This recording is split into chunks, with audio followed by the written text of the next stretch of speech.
before we start this video, I want to give a big shout out to my KOG members of the month, Blue Cat and Run2127. You guys are awesome, just saying. If you want your name here, consider hitting that join button for exclusive channel benefits. How's it going, guys? RNG Life here, and today Axel Brodie has made an appearance in Duel Links. He is a roaming character, so don't expect to unlock him, at least not soon. But maybe eventually. That'd be pretty cool.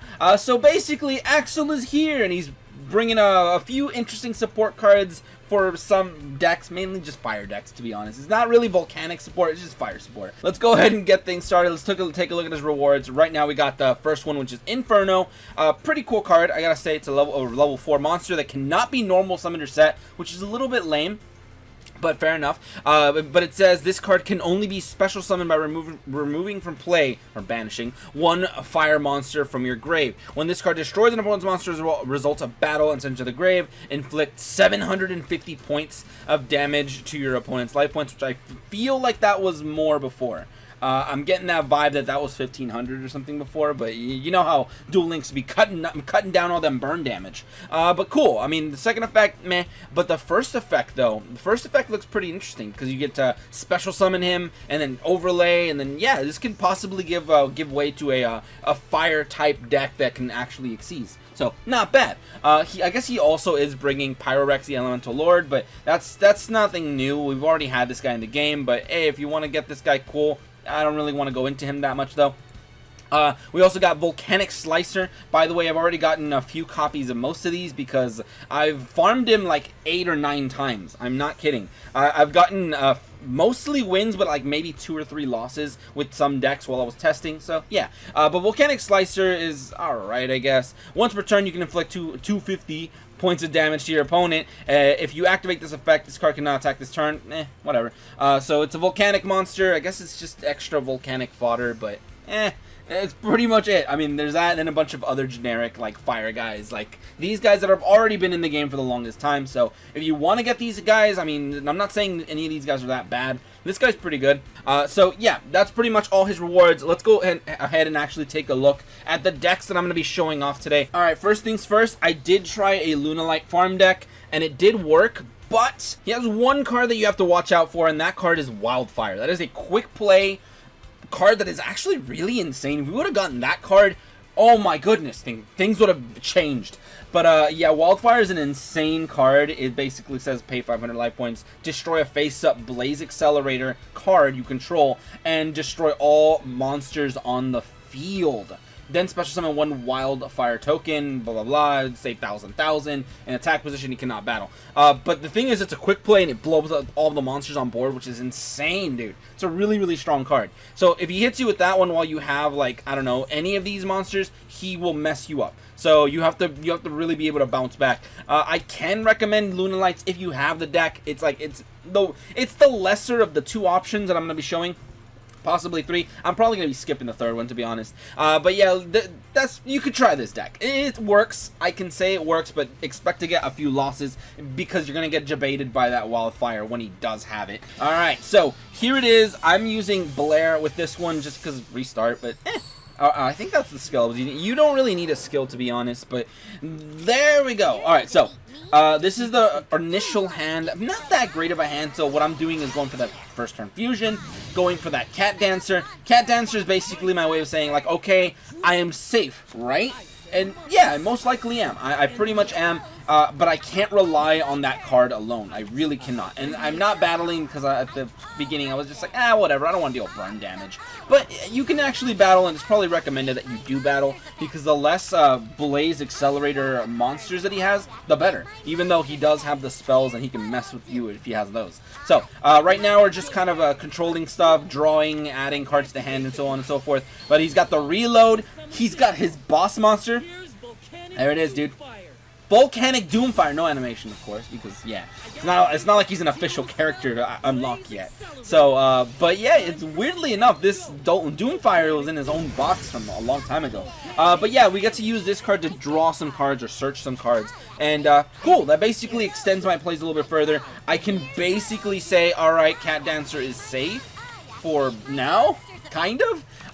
So yeah, this is pretty much what I'm trying to do. I got the plays. I'm just trying to kind of keep my things alive. Trying to summon the giant Whammon Saber Dancer, but I mean, yeah, you're gonna notice that things might go bad right here because Wildfire is insane, dude. This card is absolutely busted. It is so strong. But so as you can see, I lost my whole board. He tributes. He summons his other big boy, Volcanic Hammerer. And, yeah, at this point, I'm like, holy crap, I have to survive now. And fortunately, I have a decent hand because of that search, so I can still go Emerald Bird into the what's-her-name, Yellow Martin, get the fusion drawn naturally. And I picked up the Reincarnation Dance, which is pretty nice. So now I can go for a nice quick fusion. Basically, summoning the Cat Dancer out here. And then I get to use the Emerald Bird to do that, which is something, at least. So in this situation, you might be thinking, with only 3 fusion cards in the whole deck, it's a little bit questionable to like, what are you going to do to survive? And there is one thing we can use to survive, and that is the Rabbit. If we can actually pick up that Rabbit, Lunarlight White Rabbit, this thing can summon another Lunarlight monster from the grave, including your Cat Dancer. So that can be really, really good to get you an extra big monster. So just with these two, we can complete the farm. Also, the fact that we have, what's her name, this giant one, Saber Dancer's in the grave, and in the grave, she does have a banish effect to power your monster up by 3,000. So that's already perfect, because that's pretty much the boost we're going to need for that final turn. So Saber Dancer boosting to 54, summoning your boy, going for that final turn, Secret Pass to attack directly. By the way, watch out with when he has the Doomfire guy, because I think he might intercept all battles. So yeah, you won't be able to attack directly, unfortunately. So that is just the thing, but there you go. That was a successful farm that we managed to survive the Wildfire, but it's a little sketch, my dude. It's a little sketch. That's why I'm saying you can use this deck, but be careful with it. Let's go ahead and show off the featured deck for today, though. Alright, and the deck that I have basically, after hours and hours and hours of testing, I've decided this is the best deck to farm him. You can try any other deck, but I don't guarantee it. Even YuGiOh didn't work for me, my dude. YuGiOh was like a huge disappointment. It works sometimes, but when he hits you with that Wildfire, or literally just an Accelerator card and pops your YuGiOh, you're like, holy crap. That really slows me down. So yeah, this is why I recommend Red Eye Slash in this situation. Red Eye Slash, this can basically be achieved by picking up 1 copy of that Red Eyes structure deck. It is this one right here, Return of the Red Eyes. If you pick that up, you're good. By the way, Red Eyes is also from a mini box, so if you already have your other copy of Red Eye Slash, this is why I run 2. We got some Red Eyes support cards like Wyvern and Retro Dragon. Each one of these is good for their own plays. 1 copy of Red Eyes Fusion. Remember, I'm keeping this as budget as possible, but if you, let's just keep it on the down low, but if you got more copies of the structure deck, definitely run more copies of Red Eyes Fusion, because this card is going to save your life. But yeah, like if you have 3 copies of structure deck, oh, it's easy mode, dude. You got that Red Eyes Fusion, you search him, you go for the fusion, summon this guy. When he attacks, he gets to equip one of your boys. Our Toragist right now, you can add whatever warrior that is a vanilla, because I can synergize with Return of the Red Eyes, revive him, revive any vanilla monster, so I can revive a warrior that's a vanilla. I can revive pretty much a Red Eyes. It's up to you what you want to run, but I like this guy. He's got a decent stat line. Retro Dragon is only here for the situations where he hits you with the Wildfire preemptively, and it blows up your board and kills your Red Eyes Fusion guy. If he does, then you're like, oh hey, Retro Dragon, summon itself, revive Red Eyes back, and GG. Yeah, I can actually survive a little bit longer. And it's kind of like a little like know you card to his Wildfire. So that's why I'm running Retro Dragon. It's literally just a hand trap. Hold on to it. Don't play it. Unless maybe, like, I don't know, you brick for some reason. You can run anti-magic arrows if you want. I'm literally just using this on that last turn. Just if he does have Wildfire, you're screwed.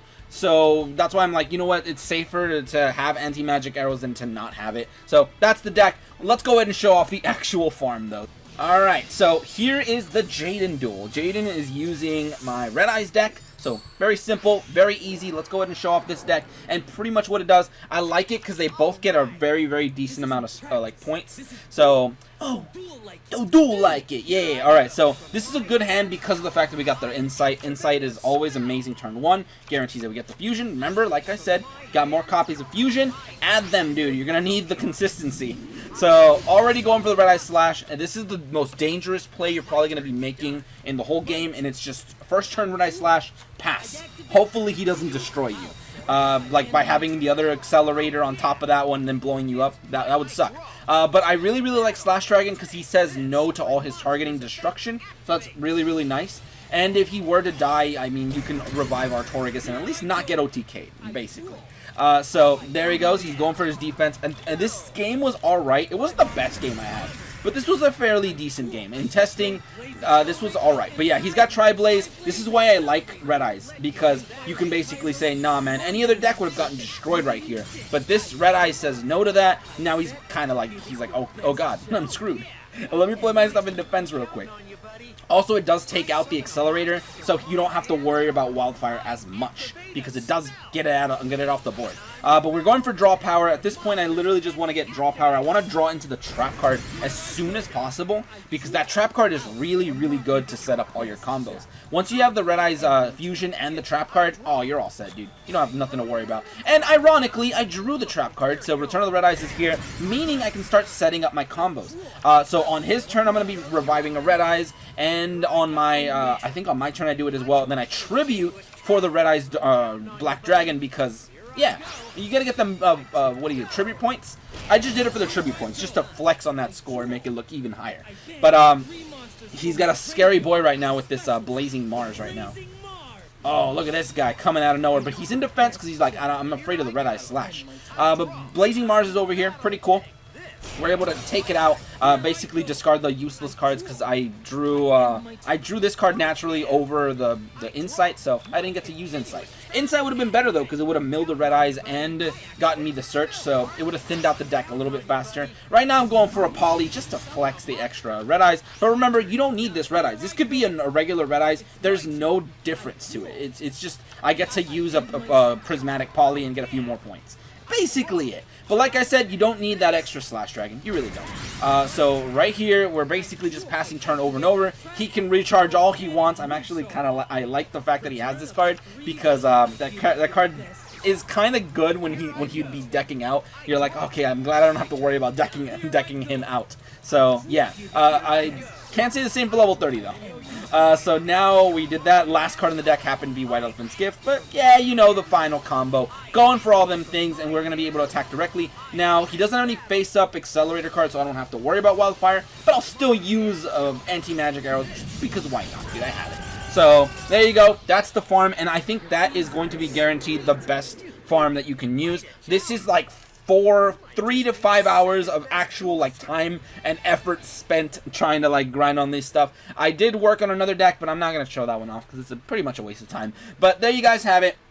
This is pretty much the deck I guarantee. This is the score that you're going to be getting with that deck. So as you can see, very nice high scores over here. And yeah, so good luck to you guys farming this guy. I don't know if you really want to farm him. I mean, maybe you do. But I just farm them to see if we can get gems and stuff like that. Maybe prismatic cards. But yeah, that's pretty much it for today, guys. I hope you guys enjoyed, but that's pretty much it for me. And if you guys enjoyed, go and leave a like, share, and subscribe for more Duel Link shenanigans. But anyway, thank you guys for watching today. Have a great day, and see you.